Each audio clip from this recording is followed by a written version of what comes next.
High court Lahore की तरफ से कोई पाबंदी नहीं है वजीर आला साहब पे कोई एतमाद का वोट लाजमन लें, और वो फुली कॉम्पिटेंट है कि डिजॉल्व भी कर सकते हैं। एतमाद का वोट लिया जाता है तो खुदा न खास्ता फॉर एग्जाम्पल अगर हम नहीं ले पाते तो रन ऑफ इलेक्शन होगा, रन ऑफ इलेक्शन में फिर परवेज इलाही साहब आएंगे। तो मेरे ख्याल में ये चीज तो बिल्कुल क्लियर है कि हुकूमत इंशाल्लाह अल्लाह के हुक्म से तरीके इंसाफ की ही रहेगी। देखिए, जो एतमाद का वोट है उसके हवाले से मैं ये कहना चाहूंगा, पहले दिन से मेरा एक ही मौकफ इस पर रहा है।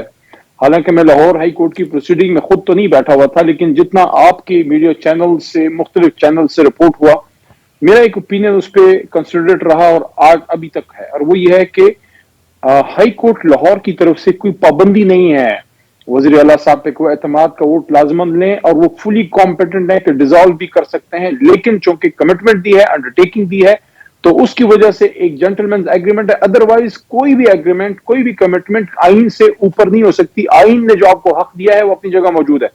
अगर वो वजीर आला है तो वो आज भी असेंबली तोड़ सकते हैं, लेकिन चूंकि लाहौर हाई कोर्ट के साथ एक अंडरटेकिंग हुई है, तो 11 ठीक जनवरी है। की डेट बड़ी अहम है कि हाई कोर्ट जो फैसला करे वहां पर जो डायरेक्शन दे, और जब तक हाई कोर्ट नहीं कहती तो एतमाद का वोट उन पर लाजिम नहीं है, वो तोड़ सकते हैं।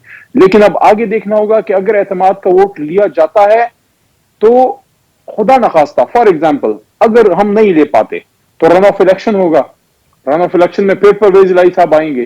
तो मेरे ख्याल में ये चीज तो बिल्कुल क्लियर है कि हुकूमत इंशाल्लाह अल्लाह के हुक्म से तरीके इंसाफ की ही रहेगी।